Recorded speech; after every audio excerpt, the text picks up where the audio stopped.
came to address the nation under the backdrop of those issues, Mr. Speaker. But one of the things that I picked, Mr. Speaker, from the address of the President is the cancellation of the Adani contract, Mr. Speaker.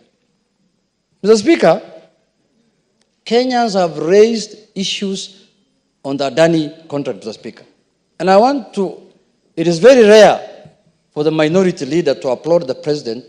But Mr. Speaker, on this occasion, I want to applaud him because it was timely, he did the right thing, and he read the mood of the country and took bold decision that Kenyans were happy with, Mr. Speaker.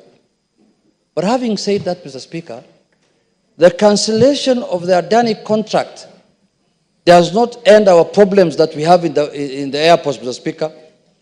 Because, Mr. Speaker, if you are a regular traveler at the Jomo Kenyatta Airport, Mr. Speaker, personally, I don't believe we have an airport.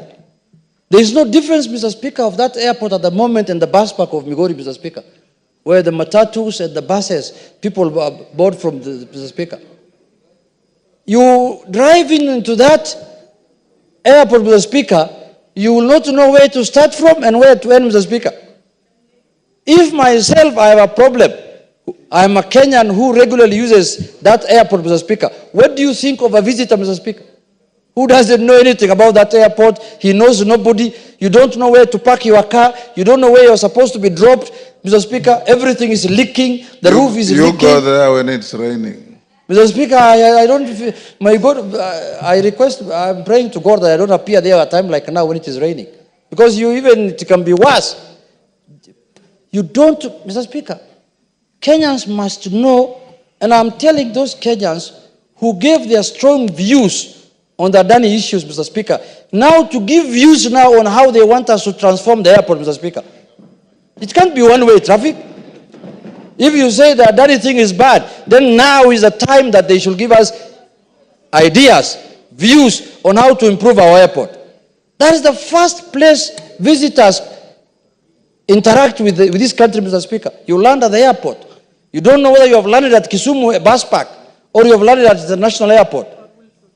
Even Wilson is better of late because it's smaller in size and the traffic is smaller.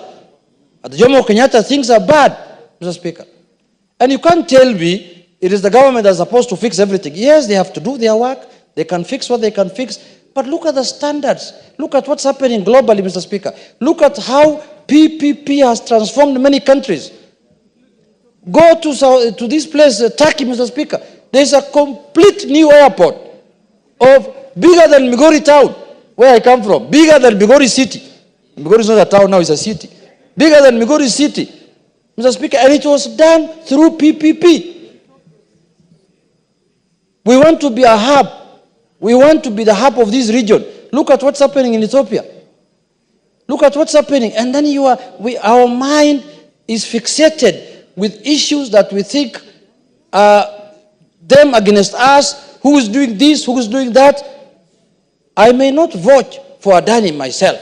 But what I want to say on the floor of this house is that for those of us who are against Adani, let us now give alternative views. Let us now give you alternative ways that we can improve our airport, Mr. Speaker. We can't just be saying, oh, Adani was bad, without giving any alternative, Mr. Speaker. Mr. Speaker, I want to give you a very good example. If today we did not have this expressway, because this expressway also came through PPP, how shall we be accessing our airport today from this point? Today you can take less than 10 minutes to go to the airport. If this expressway was not there, how will you reach the airport? Mr. Speaker, these are hard questions we must ask ourselves. We cannot do politics at the expense of killing the country. Expressway is a good example of a PPP. It might have been done expensively. The cost might have been high, but it is serving the purpose that it was meant for. Many Kenyans today, everybody today who can afford to pay asks you, how can I access the expressway, from which point? When you are coming from Southern Bypass, you want to access the expressway. When you are coming from Thika Superhighway, you want to access the expressway. Why? Because it has made life easy. That is what PPP does, Mr. Speaker. It makes lives better. But I hope now, and I pray, Majority Leader, that in the subsequent decision that is to be made on this issue, transparency will be done. We need to get the next person, the next company that is going to do the PPPs. We want Kenyans to be on board. We want Kenyans to be carried on board, Mr. Speaker, through transparency and accountability.